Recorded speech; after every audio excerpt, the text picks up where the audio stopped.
Dari hadis ini teman-teman sekalian, kita bisa paham bahwasanya sujud adalah sebuah ibadah yang sangat mulia.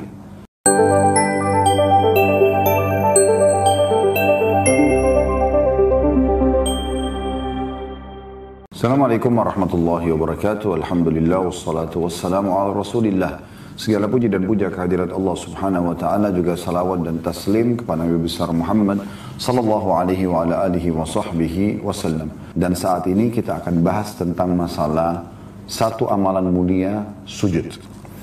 Sujud teman-teman sekalian dilakukan dalam beberapa keadaan bagi kaum muslimin. Yang paling sering dan ini bisa masuk dalam wajib ataupun sunnah adalah yang dikerjakan dalam sholat. Kalau sujud dalam sholat wajib, maka juga hukumnya wajib. Ya, kalau sholat sunnah, karena semua sholatnya hukumnya sunnah, maka apapun di dalamnya juga berlaku sunnah. Ya.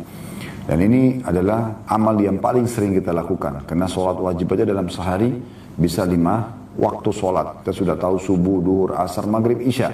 Kemudian juga diikuti dengan sholat-sholat sunnah rawatib, sholat-sholat sunnah yang mendampingi sholat wajib, ada yang qobliyah, ada yang ba'diyah.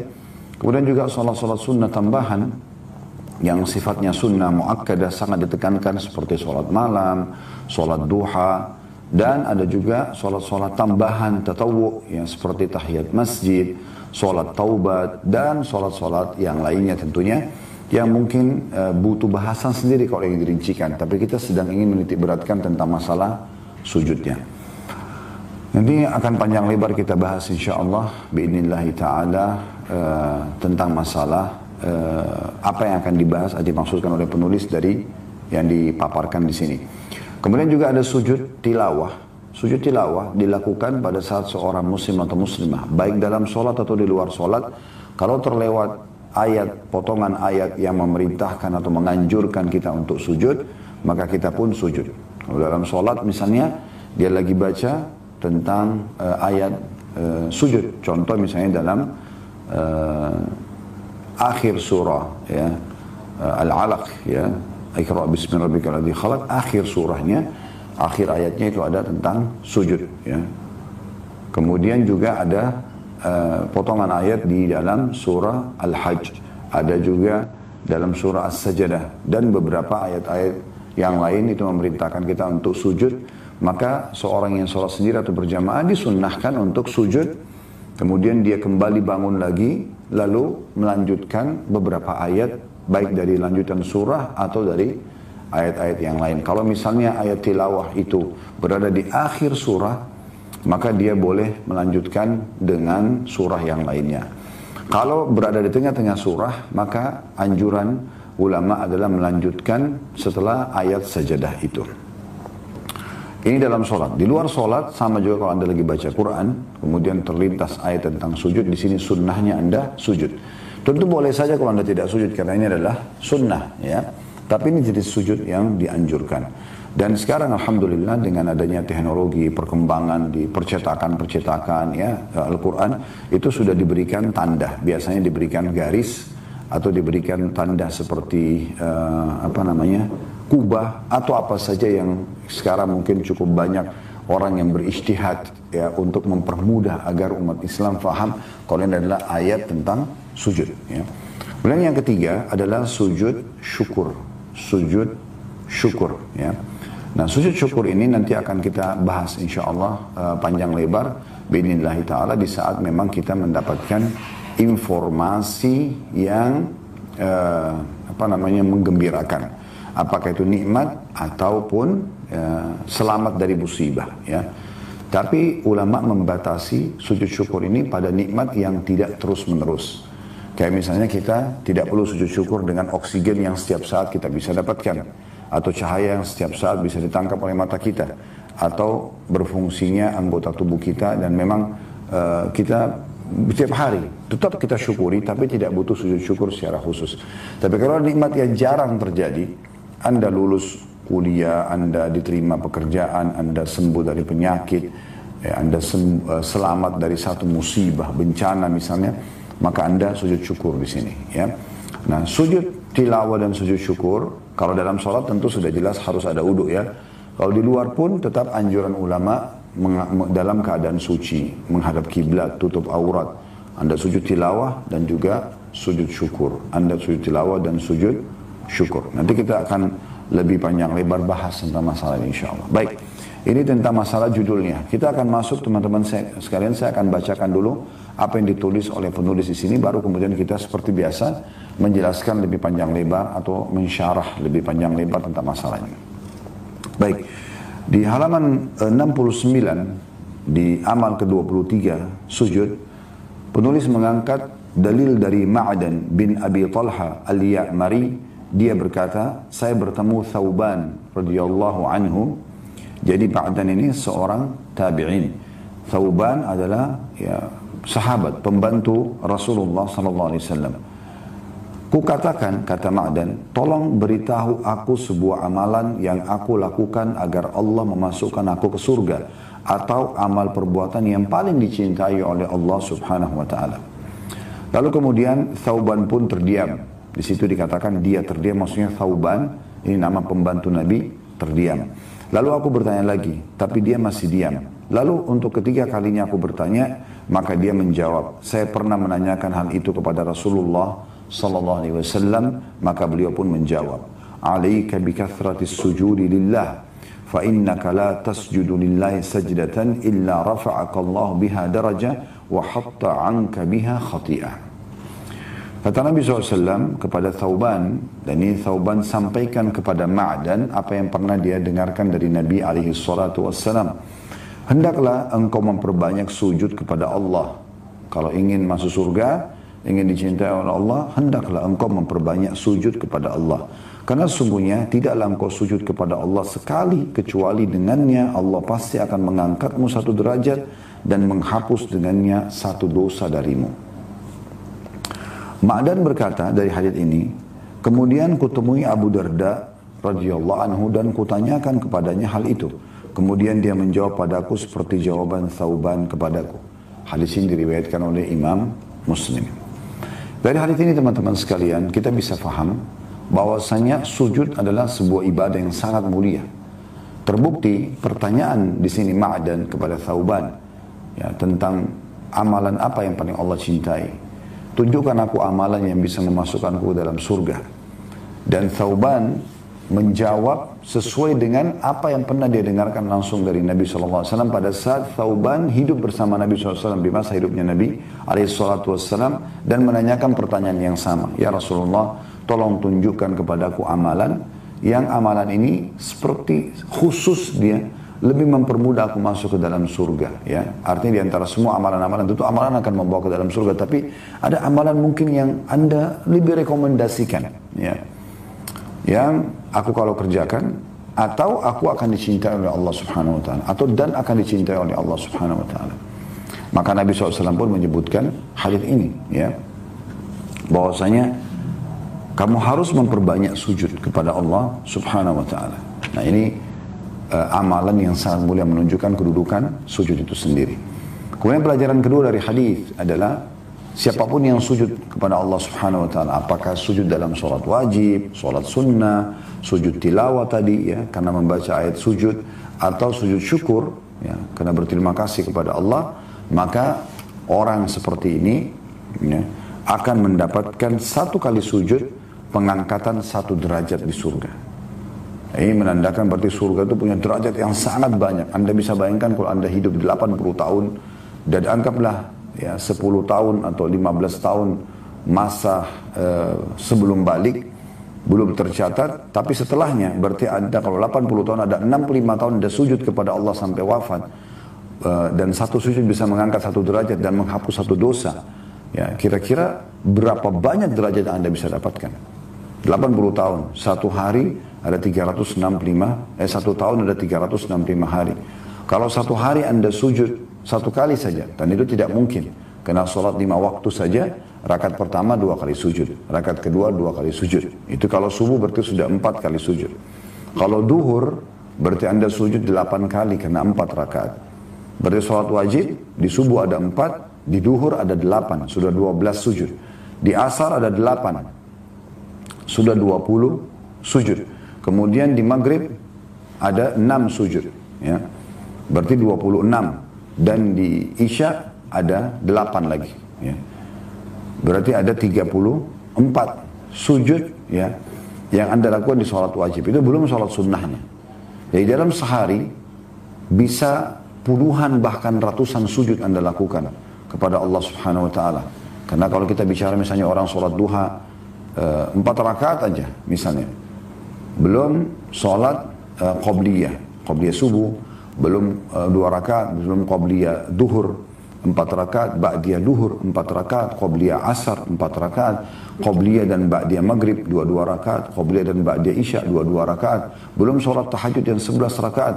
Bisa ratusan sujud Anda lakukan dalam sehari. Ya. Itu luar biasa. Berarti Anda punya ratusan derajat di surga yang Anda dinaikkan per harinya. Ini belum kita bicara kalau sujud syukur, belum kalau dia sujud tirawah ya, bisa ratusan intinya. Nah kalau dia dapat ratusan derajat per hari, dikali 365 hari dalam 1 tahun, dikali 80. Anda bisa bayangkan berapa juta derajat yang Anda bisa akan dapatkan di surga. Berarti menandakan teman-teman sekalian, surga ini luar biasa. Derajatnya sangat tinggi. Makanya Nabi SAW wajar membahasakan kepada para sahabat ridwanullah alaihim satu malam pada saat mereka lagi jalan bersama-sama. Kebetulan langit lagi sangat terang dan bintang gemerlapan seperti biasa kita lihat kalau langit lagi terang dan terlihat bintang-bintang ya. Cahayanya bisa terlihat walaupun mungkin jutaan kilometer dari mata kita atau lokasi kita. Tapi subhanallah kata Nabi SAW begini, apakah kalian lihat bintang-bintang itu? Kata para sahabat, tentu ya Rasulullah. Kata Nabi SAW, demi zat yang jiwaku dalam genggaman maksud demi Allah, nanti kalian akan melihat dari istana kalian di surga, istana-istana yang lain seperti kalian lihat bintang-bintang itu. Artinya sangat tinggi, jauh. Ya. Bahkan tidak tahu di sana fasilitas seperti apa, karena jauhnya jarak antara derajat satu derajat dengan derajat yang lainnya di surga nanti. Ya, semoga Allah SWT berikan kita derajat tertinggi. Allahumma amin. Dengan kemahamurahannya. Kalau dengan amal kita mungkin kita tidak mampu, tapi dengan kemahamurahan Allah SWT Allah mampu. Dan saya mohon dengan tulus semoga Allah SWT berikan kita semua derajat tertinggi di surga bagi yang mengikuti acara kita ini live ataupun siaran ulang insyaAllah. Allahumma amin. Jadi kata para sahabat, ya Rasulullah kami lihat. Pada saat Nabi SAW mengatakan, ya, nanti kalian di istana kalian di surga kalian akan lihat istana-istana yang lain seperti kalian lihat bintang-bintang itu karena jauhnya, jaraknya. Maka kata para sahabat, ya Rasulullah, apakah itu khusus untuk nabi-nabi? Karena jauhnya jarak, kita cuma bisa lihat cahaya saja. Kita tidak tahu seberapa indahnya, seberapa sempurnanya fasilitas di sana nantinya. Maka kata Nabi SAW, tidak, tapi orang-orang soleh dari umatku. Jadi kita bisa dapatkan derajat itu. Semoga Allah SWT berikan dengan doa dan berusaha untuk memperbanyak sujud kepada Allah SWT. Memperbanyak amalan-amalan yang mengangkat derajat kita di surga. Seperti misalnya juga membaca Al-Quran dan menghafalnya. Sebagaimana kata Nabi SAW di hari kiamat akan dikatakan kepada para penghafal Al-Quran, bacalah ya, secara tartil sebagaimana pernah kau baca di dunia. Dan setiap satu ayat akan diangkat 1 derajat. Jadi Al-Quran ada 6.000 sekian ayat. Ya. Kalau orang hafal Al-Quran 30 juz, dia disuruh baca nanti. Jadi 1 ayat 1 derajat, 6.000. Ya. Sekian ayat itu luar biasa. Ya. Itu bisa didapatkan nanti di surga. Begitu juga dengan orang memperbanyak langkah menuju ke masjid, sudah kita bahas pada pertemuan yang lalu. Karena setiap langkah kakinya akan diangkat 1 derajat di surga. Dan seterusnya. Ya.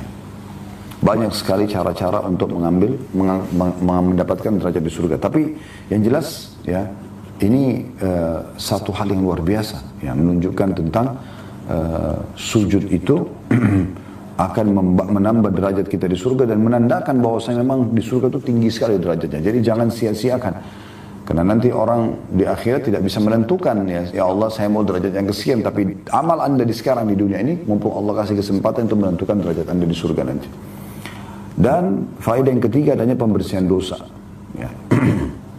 Dengan sujud ini, setiap sujud maka akan diampuni 1 dosa. Mirip tadi, Anda bisa ratusan sujud per hari, berarti bisa ratusan dosa dimaafkan.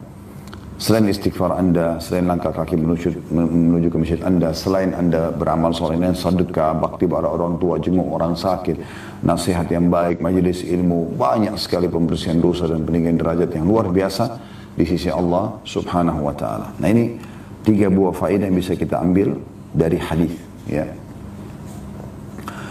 Kita juga ingin tambahkan poin penting di sini teman-teman sekalian, dari kisah Ma'dan bin Abi Talha ini adalah pentingnya, ini mungkin kita bisa tambahkan sebagai faedah keempat sebenarnya ya, dari hadis ini tentang kedudukan Ma'dan dan bagaimana seorang muslim harusnya sering bertanya apa yang dia belum paham, ya, atau apa yang bisa dia mudah kerjakan dari amal soleh yang meninggikan derajat dia kepada seseorang yang ahli tentunya.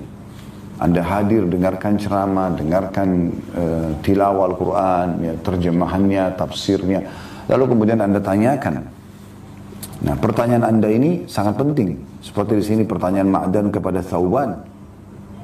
Dia tahu ini pembantu Nabi SAW, sahabat Nabi. Pasti dia banyak mengetahui dari Nabi SAW, maka dia menanyakan dan sampai 3 kali dia ulangi pertanyaan tersebut agar dia ditunjukkan amalan yang bisa memasukkan dia ke dalam surga dan juga mendapatkan cinta Allah Subhanahu wa taala. Maka Thauban pun menjawab seperti apa yang pernah dia dengarkan dari Nabi alaihi salatu wassalam. Dan tidak masalah seseorang penuntut ilmu kalau dia masih ingin memperkuat amalan yang sudah dia dengarkan dari seorang ustaz atau dai atau seorang alim atau seorang syekh, seorang kiai, untuk dia tanyakan kepada orang lain lagi untuk memastikan. Di sini Ma'dan setelah menanyakan kepada Thauban, dia juga dalam riwayat tadi, riwayat Muslim di akhir tadi paragraf di buku kita ini, dia tanyakan juga kepada Abu Darda radhiyallahu anhum ajmain. Baik, kita pindah ke halaman setelahnya. Penulis mengatakan dalam hadis ini menunjukkan bahwa sungguhnya sujud itu adalah salah satu sebab terampuninya dosa. Demikianlah keutamaannya yang sangat besar. Ia adalah puncak ibadah dan tawadhu kepada Allah atau merendah ya di hadapan Allah Subhanahu wa taala. Setiap kali seseorang bersujud kepada Allah, niscaya Allah akan mengangkat derajatnya dan menghapus kesalahannya. Sebagaimana sabda Nabi SAW, Inna aqraba ma yakunul abdu min rabbih wa huwa sajid, fa'akthiru fihi minad du'a, faqamin an yustajaba lakum. Sesungguhnya saat paling dekat antara seorang hamba dengan Rabbnya adalah pada saat dia bersujud. Maka perbanyaklah berdoa padanya, karena hal itu akan membuat kalian layak dikabulkan doanya. Dan di antara doa itu adalah memohon ampun kepada Allah Subhanahu wa taala. Baik teman-teman sekalian, dari hadis ini, dalil yang kedua, kita bisa ambil pelajaran. Yang pertama adalah bahwasanya sujud itu sangat mulia, sampai-sampai dikatakan paling dekatnya seorang hamba kepada Allah justru pada saat dia sujud. Kok bisa? Bukankah Allah tinggi di atas langit sana dan juga bersemayam di atas arsy-Nya, ya. Sangat jauh kitanya, hitungan manusia dengan Allah SWT. Tapi di mata Allah SWT seorang hamba itu sangat dekat. Dan Allah sangat dekat dengan hambanya. Dan Allah jadikan justru merendahnya hamba itu di hadapan sang pencipta Allah. Dengan meletakkan kepala dan dahi yang paling kita muliakan. Allah letakkan kepala kita di bagian atas karena mulianya posisi kepala tersebut. Dan itu diletakkan di tanah, bentuk kerendahan dan penghinaan diri di hadapan sang pencipta Allah. Di saat itu justru seorang hamba dianggap paling dekat dengan Tuhannya Allah Subhanahu wa taala. Nah, ini pelajaran pertama yang bisa diambil. Kemudian pelajaran yang kedua, dianjurkan pada saat sujud untuk memperbanyak doa. Ya, memperbanyak doa.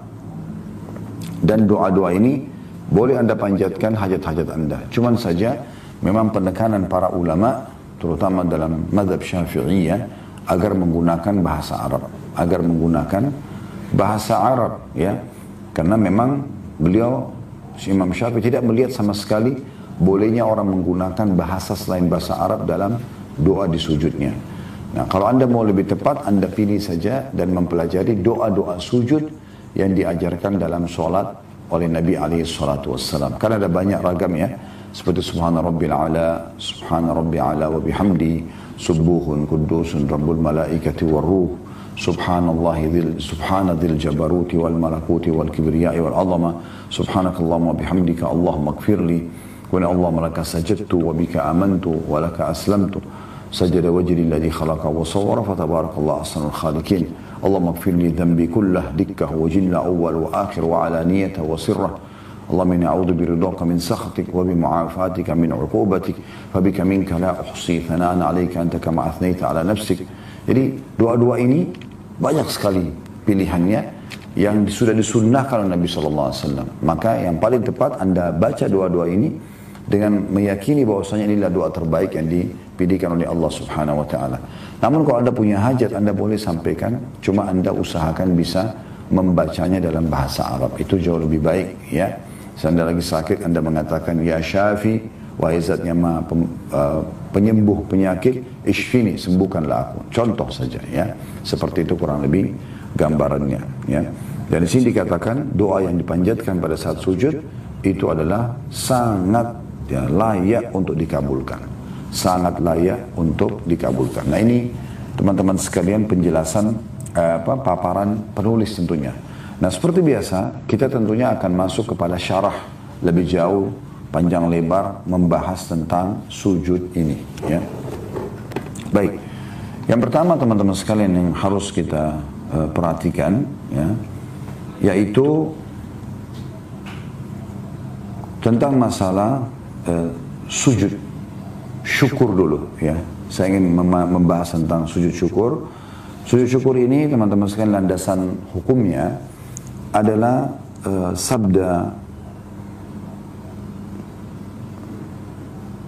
ini perkataan Abu Bakrah radhiyallahu anhu, sahabat Nabi, mengatakan anin Nabi sallallahu alaihi wasallam annahu kana idza ja'ahu amrun surur au busyira bihi kharra sajidan syakiran lillah. Abu Bakar menggambarkan radhiyallahu anhu bahwasanya baginda Nabi sallallahu alaihi wasallam bila mendapatkan berita yang menggembirakan atau disampaikan kepadanya berita gembira, maka beliau segera sujud sebagai tanda syukur kepada Allah. Hadis ini diriwayatkan oleh Abu Daud dan disahihkan oleh Syekh Albani.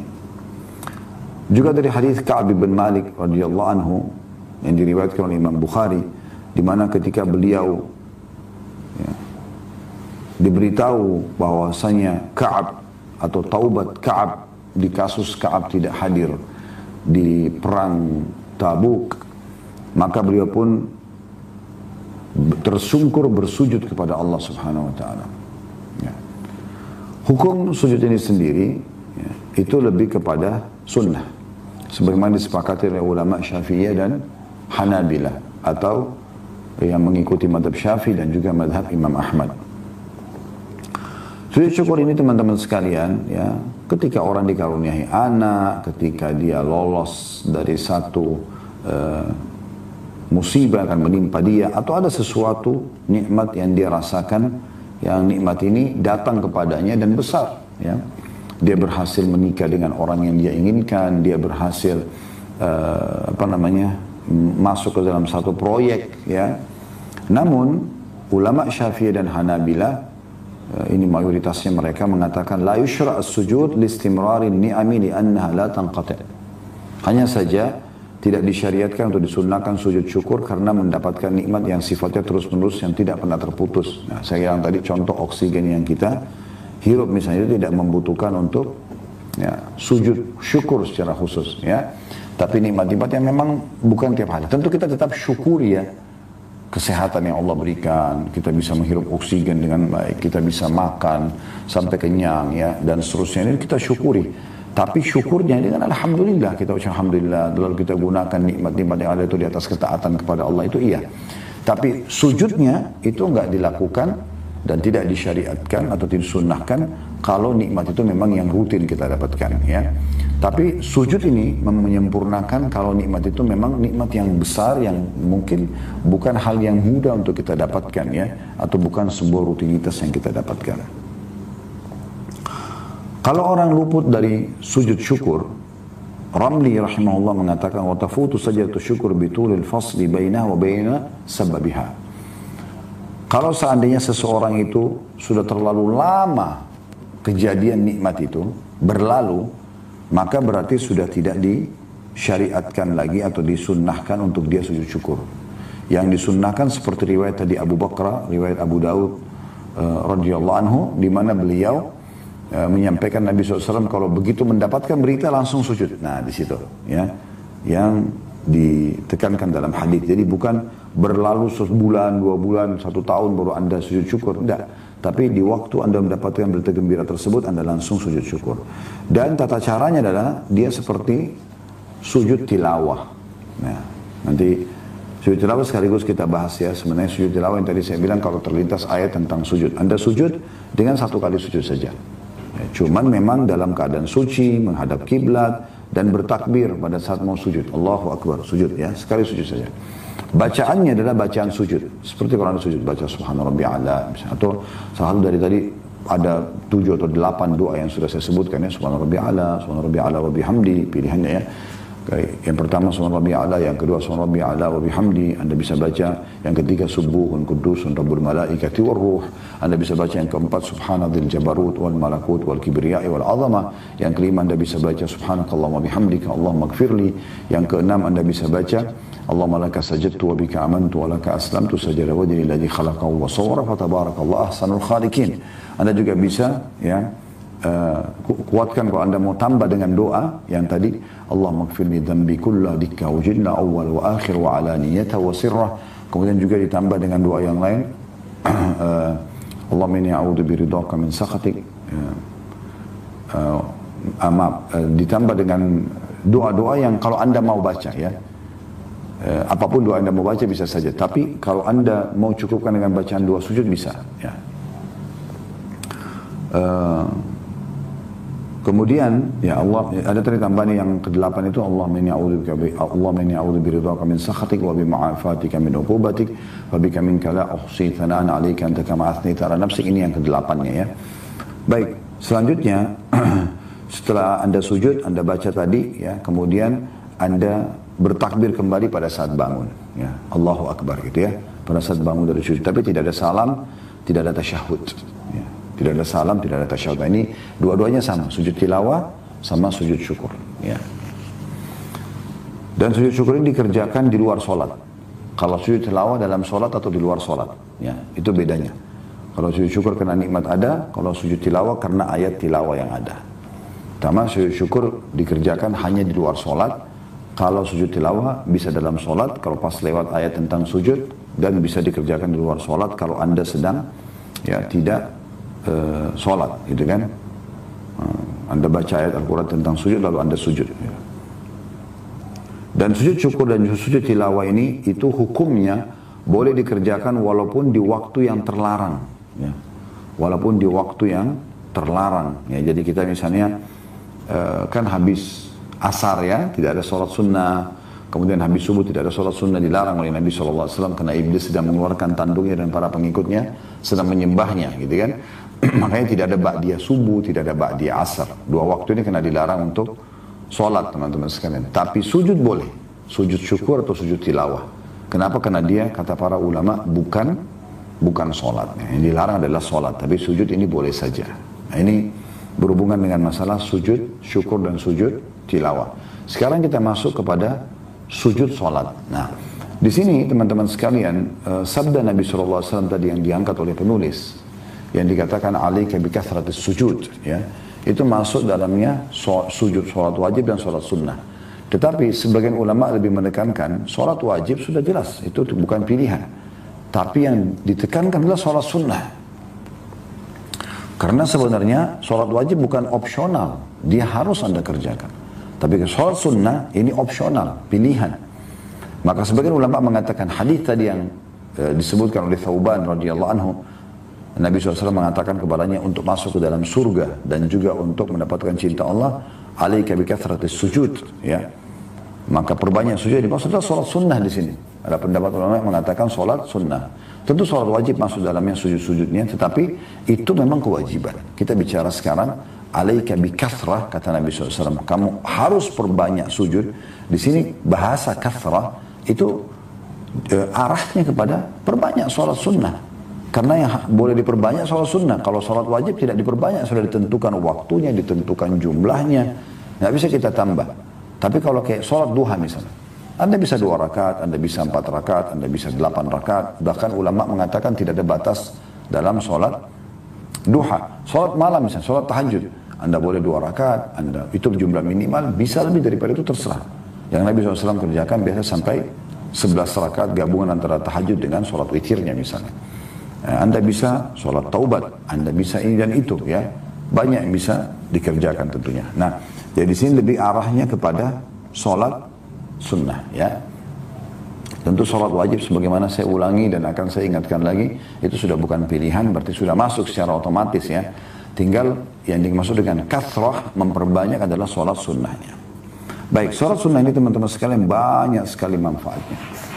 Jadi kita berharap tentunya dengan bahasan kita ini, jangan lagi ada yang mengatakan, kenapa Bapak Ibu nggak sholat sunnah, nggak sholat duha? Kan cuman sunnah. Kenapa Bapak Ibu nggak sholat tahajud? Kan cuman sunnah. Ya, selalu bahasanya kan cuma sunnah. Karena mengatakan sunnah dan definisi yang dia fahami sunnah dalam fikih, ya, itu adalah mengerjakannya dapat pahala, ditinggalkan tidak berdosa. Nah, teman-teman sekalian, ulama menyusun definisi ini, sunnah adalah orang kalau dikerjakan pelakunya akan mendapatkan balasan atau pahala dan ditinggalkan tidak berdosa. Kenapa ulama mendahulukan di sini potongan pertamanya mengerjakannya dapat pahala? Agar kita memprioritaskan mengerjakannya. Walaupun kalau ditinggalkan tidak berdosa. Kenapa Anda pilih potongan keduanya? Kenapa Anda malah milih, oh kan tidak berdosa. Tapi Anda lupa potongan definisi pertama, mengerjakannya dapat pahala. Kenapa bukan ini yang Anda kejar? Kenapa yang potongan kedua Anda kejar? Kan sayang sekali. Berarti kalau Anda mengatakan, kan sunnah kalau ditinggalkan tidak berdosa. Kan begitu bahasanya. Nah di sini seakan-akan Anda mengatakan, ya sudah saya tidak mau pahalanya kok. Karena definisi sunnah adalah mengerjakan dapat pahala. Meninggalkannya tidak berdosa, gitu kan? Berarti harus kita dahulukan memilih mengerjakannya dulu. Puasa sunnah, sholat sunnah, zikir, baca Al-Quran, semua itu kan sunnah-sunnah Nabi SAW. Tidak apa-apa nggak dikerjakan, tapi Anda kehilangan banyak sekali peluang pahala. Ya. Jadi mulai sekarang jangan Anda milah-milah, gitu kan? Oh, jadi kan karena sunnah tidak usah saya kerjakan. Tidak, sunnah juga termasuk perintah agama. Dan Anda kehilangan banyak sekali faedah. Nah, diantaranya, perhatikan.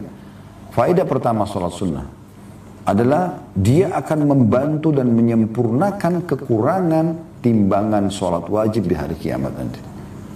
Sebagaimana hadis yang sahih, ya, hadis yang masyhur, hadis riwayat Abu Dawud dan Ibnu Majah, juga Imam Ahmad, ya.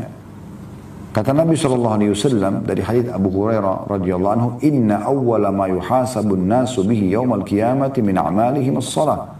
Ketahuilah, yang paling pertama dihisab dari manusia pada hari kiamat nanti adalah salat. Dari amal-amal mereka salat dulu. Qala yaqulu rabbuna, ya. Dan Nabi SAW mengatakan, Tuhan kita semua, ya, berfirman, Jalla wa azz, Allah yang maha mulia dan maha tinggi, li malaikati, dia berkata kepada malaikatnya, wa huwa a'lamu, dan dia lebih mengetahui sebenarnya. Allah bila tidak tanya sudah tahu, tapi Allah karena tugaskan malaikat, Allah tanyakan kepada mereka. Unzuru fi salati abdi atammaha am naqasaha. Cek salatnya hamba-hambaku ini, atau hambaku yang ditimbang amalnya, apakah salatnya sempurna atau kurang. Fa'in kanat tammatan kutibat lahu tammah. Kalau sholatnya sudah sempurna, diberikan pahala sempurna. Wa in kanan taqasa minha syai'a. Dan kalau sholat wajibnya ternyata ada yang kurang khusyuk, dia lupa wudu, apalah ya yang kira-kira menjadi kendala diterima sholat wajibnya. Qala anzur hal li 'abdi min tatawwu'in. Allah mengatakan kepada para malaikat, cek coba ada sholat sunnahnya enggak? Fa in kana lahu tatawwu'un qala atimmu li 'abdi faridatahu min tatawwu'ihi thumma tu'khadul a'malu ala dzakum. Ya. Maka Allah mengatakan, cek amalan sunnah, sholat sunnahnya hambaku ini, ya. Kalau ada, maka sempurnakanlah kekurangan yang ada pada wajib tersebut dengan amalan sunnahnya. Kemudian amalan lain akan diperlakukan seperti ini. Maksudnya, puasa sunnah akan menyempurnakan kekurangan Ramadan. Kalau Ramadan sudah sempurna, maka puasa sunnahnya akan menyempurnakan. Kalau sholat wajibnya sudah sempurna, maka sholat sunnah ini hanya akan menambah lagi, ya, keutamaan bagi dia, derajat di surga, pahala yang melimpah. Kemudian sedekah akan menyempurnakan zakat kalau ada zakat yang kurang, salah dalam hitungan misalnya. Dan kalau zakat sudah sempurna, maka sedekahnya menambah keutamaan dia dan kemuliaannya nanti di surga. Kemudian begitu juga dengan umrah, akan menyempurnakan haji kalau kurang. Kalau haji sudah sempurna, maka umrah ini akan menjadi tambahan ekstra pahala buat dia. Oleh karena itu teman-teman, jangan anggap remeh. Ya. Dan Anda kalau ingin memulai apapun, kegiatan apapun, saran kami, mulai perbaiki dari sholat. Kalau sholat wajib Anda sudah Anda sempurnakan, lalu Anda benahi pelan-pelan sholat sunnah, sempurnakan satu persatu, sholat qabliyah, sholat ba'diyah, kemudian sholat duha, sholat tahajud. Anda coba sempurnakan, lakukan, maka nanti mirip seperti isi hadis ini. Walaupun hadis ini sebenarnya menjelaskan tentang nanti kejadian di hari kiamat, ya kan gitu. Tetapi sebagian ulama mengatakan ini sebenarnya di dunia. Kalau sholat termasuk awal amal dihisab hari kiamat, maka di dunia juga dia adalah awal amal yang harus jadi perhatian khusus. Nah, gitu. Jadi bagaimana nanti dia kalau diperhatikan secara khusus akan memudahkan seseorang itu membenahi yang lainnya. Tapi kapan sholatnya terbengkalai, sholat wajibnya asal-asalan, khusyuk atau tidak terserah, ya sholat sunnah malas sekali dikerjakan, ya. Dia tidak tahu syarat dan rukun serta kewajiban dan yang membatalkan sholat. Yang penting dia kerjakan saja, ya. Atau dia kerjakan kapan dia mau misalnya. Maka ini, ya, kita akan temukan di kehidupan dia seluruhnya juga tidak akan teratur dengan rapi. Nah ini poin penting teman-teman sekalian. Kemudian sholat sunnah juga ini, ya, akan mengampuni dosa. Nah di sini ulama pada saat, ya, membahas tentang keutamaan sholat sunnah, mereka mengangkat hadis yang baru saja kita bahas. Hadis Thauban radhiyallahu anhu yang muncul karena pertanyaan Ma'dan tadi, ya. Yang kata Nabi SAW, alaika bikathrat sujud lillah, perbanyaklah sujudmu untuk Allah, ya. Karena kamu tidak sujud satu kali kecuali Allah akan angkat kamu satu derajat dan menghapuskan darimu satu dosa. Berarti sujud tadi yang sudah kita juga panjang lebar paparkan, wajib, sunnah, syukur atau tilawah, semua akan menjadi pembersihan dosa, ya. Kemudian juga sholat sunnah ini dan umumnya ibadah sunnah mendekatkan kita kepada Nabi alaihi salatu wassalam. Dari hadis Rabi'ah bin Ka'ab al-Aslami radhiyallahu anhu, beliau berkata, kuntu abitu ma'a Rasulillah sallallahu alaihi wasallam. Satu malam pernah aku nginap bersama Nabi SAW. Fa'ataitu bi'udu'ihi wa hajatihi. Lalu aku pada saat bangun malam menyiapkan air wudhu beliau dan hajat-hajat Nabi SAW, siwaknya, ya, sendal beliau, apa yang dibutuhkan, ya. Faqala li sal, maka setelah itu, setelah Nabi SAW wudhu, setelah dilayani, kata Nabi SAW, mintalah. Kalau mau sesuatu minta. Fakultu as'aluka murafakataka fil jannah, murafakataka fil jannah. Ya Rasulullah, saya minta agar saya bersama Anda di surga nanti. Qala aw ghaira dhalik, ada lagi enggak yang kau minta? Qultu huwa dzak, hanya itu ya Rasulullah. Artinya kalau aku bisa bersama Anda di surga, udah selesai. Pasti derajatnya tinggi, pasti mulia, gitu kan? Dan selalu bersama orang yang sangat mulia. Tiap hari bisa melihat Anda, tiap hari bisa berdekatan dengan Anda, gitu kan? Qala fa'inni ala nafsika bikathratis sujud. Kalau gitu, tolong aku agar bisa memenuhi hajatmu itu dengan memperbanyak sujud. Nah, sujud tadi, sujud salat wajib, salat sunnah, sujud syukur, sujud tilawah yang sudah kita panjang lebar paparkan. Dan hadis ini hadis sahih diriwayatkan oleh Imam Muslim. Kemudian juga teman-teman sekalian, ya, dia akan mendatangkan cinta Allah Subhanahu wa taala, ya. Cinta Allah Subhanahu wa taala, dan dia akan menjadi orang-orang pilihan Allah Subhanahu wa taala, ya. Hadis yang masyhur, hadis ini hadis yang sahih riwayat Bukhari yang berbunyi dari Abu Hurairah radhiyallahu anhu bahwasanya Nabi sallallahu alaihi wasallam mengatakan, innallaha qala, sesungguhnya Allah berfirman, man 'adali waliyan faqad adantu bil harb. Siapa menyakiti waliku, orang yang dekat denganku, ya, orang-orang mukmin, mukminah disakiti, maka aku telah iklankan perang kepada orang tersebut. Wa ma taqarraba ilayya 'abdi bi syai'in ahabbu ilayya mimma aftaradtuhu 'alaihi. Dan ketahuilah kata Allah SWT, tidak ada satupun amalan yang lebih aku cintai dari yang dikerjakan hambaku dari apa yang aku wajibkan kepadanya. Maksudnya yang paling Allah cintai adalah amal wajib. Oleh karena itu teman-teman sekalian, sholat wajib, puasa Ramadan, zakat, haji ini harus dikerjakan sesempurna mungkin, sebaik mungkin. Ya, betul-betul dijaga kualitasnya, ya, disempurnakan kuantitasnya sesuai dengan syariat Allah Subhanahu Wa Taala. Karena ini yang paling dicintai oleh Allah Subhanahu Wa Taala. Setelah itu kata Allah, wa ma yazalu abdi yataqarrabu ilayya bin nawafil hatta uhibbu. Dan terus saja seorang hamba atau hambaku mendekatkan diri kepadaku dengan amal-amal sunnah, sholat sunnah, puasa sunnah, zikir, baca Quran, apa saja, sampai aku mencintainya. Berarti kan mendatangkan cinta Allah SWT. Ya. Faida ahbabtuhu, dan kalau aku sudah mencintai hamba tersebut, kuntu sam'ahu ladhi yasma'u bihi. Saya akan jaga pendengaran dia gunakan untuk mendengar, tidak akan mendengar yang haram lagi. Dia akan dengar selalu yang baik-baik saja. Wa basarahu alladhi yubsiru bihi, dan aku akan jaga penglihatan yang digunakan untuk melihat. Wa yadahu allati yabtushu biha, dan juga akan aku jaga tangannya yang digunakan untuk menjamah. Wa rijlahu allati yamshi biha, dan kaki yang digunakan untuk melangkah. Wa in sa'alani la'ataitu la'utiyanna. Kalau dia minta padaku setelah dia kerjakan yang wajib, dia kerjakan yang sunnah ini, aku akan kasih. Wala in ista'adzani lawidhanna. Kalau dia minta tolong, pasti aku akan tolong. Nah, ini luar biasa ya. Manfaat daripada sholat sunnah bisa menjadikan kita sebagai wali Allah Subhanahu Wa Taala. Ya. Jadi teman-teman sekalian jangan sia-siakan. Ya, ini kesempatan emas kita untuk selalu menjaga amalan sujud ini, dan sudah kita paparkan panjang lebar tadi tentang masalah sujud.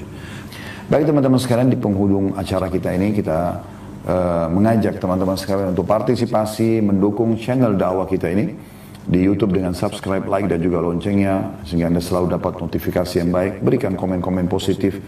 Ya, begitu juga teman-teman di Instagram, di Facebook, di TikTok, follow, sebarluaskan flyer dakwah, ajak mereka, teman-teman, kerabat, siapapun yang ada di grup, yang di WA kita atau di medsos kita, ajak mereka, sebarluaskan flyer di medsos Anda. Mungkin ada 1-2 orang yang ikut mendengarkan ceramah lalu dapat hidayah, Anda akan dapat pahalanya. Kata Nabi SAW kepada Ali bin Abi Thalib radhiyallahu anhu, sesungguhnya hai Ali, kalau ada 1 orang mendapatkan petunjuk karena kamu dapat hidayah, maka itu lebih baik daripada unta merah. Maksudnya sesuatu yang sangat dicukai orang di masa itu. Harta paling mahal bagi mereka adalah unta merah. Lebih daripada itu, kita juga akan mendapatkan pahala orang itu selama dia atau semenjak dia taubat dan dia atau mengerjakan amal soleh tersebut, ya, maka kita akan panen pahala dia. Jadi ini satu poin yang sangat baik. Ya, dan di media kita tahu tentu cukup banyak orang-orang yang menyebarkan kemaksiatan, kemungkaran, kebatilan, dan kita harus menggunakan media ini justru untuk kebaikan. Sebagaimana Allah SWT berfirman dalam surah Al-Maidah surah nomor 5 ayat 2, wa ta'awanu 'alal birri wat taqwa. Saling dukung-mendukung dalam kebaikan dan ketakwaan. Wa la ta'awanu 'alal itsmi wal 'udwan, dan jangan saling dukung-mendukung dalam kemaksiatan dan pembangkangan kepada Allah Subhanahu wa taala. Juga teman-teman sekalian, bagi yang berminat untuk selalu mendekatkan diri kepada Allah SWT dengan sedekah, dengan infaknya, bisa bergabung bersama kami di Yayasan Sedekah Kreatif, dan kami mengajak Anda untuk menjadi donatur tetap kegiatan infak sedekah untuk mendukung dakwah kami. Kemudian ada alokasi zakat mal, ada alokasi bunga bank, ada proyek gali sumur, ada proyek tangkap bencana, ada banyak proyek santunan bagi janda yang tidak mampu, anak-anak yatim, ada rumah Al-Quran, dan segala macam aktivitas kami yang bisa Anda lihat di medsos Yayasan Sedekah Kreatif. Dan bagi teman-teman yang berminat untuk haji dan umrah bersama kami, Anda bisa bergabung bersama kami di travel yang Allah amanahkan, Uhud Tour. Anda bisa juga datang di medsos Uhud Tour, dan lebih panjang lagi Anda bisa bertanya kepada customer service yang tentu ada tertera nomor telepon di situ. Kalau benar dari Allah, kalau salah dari saya mohon dimaafkan teman-teman sekalian. Subhanakallahumma bihamdika asyhadu an la ilaha illa anta astaghfiruka wa atubu ilaik. Wassalamualaikum warahmatullahi wabarakatuh.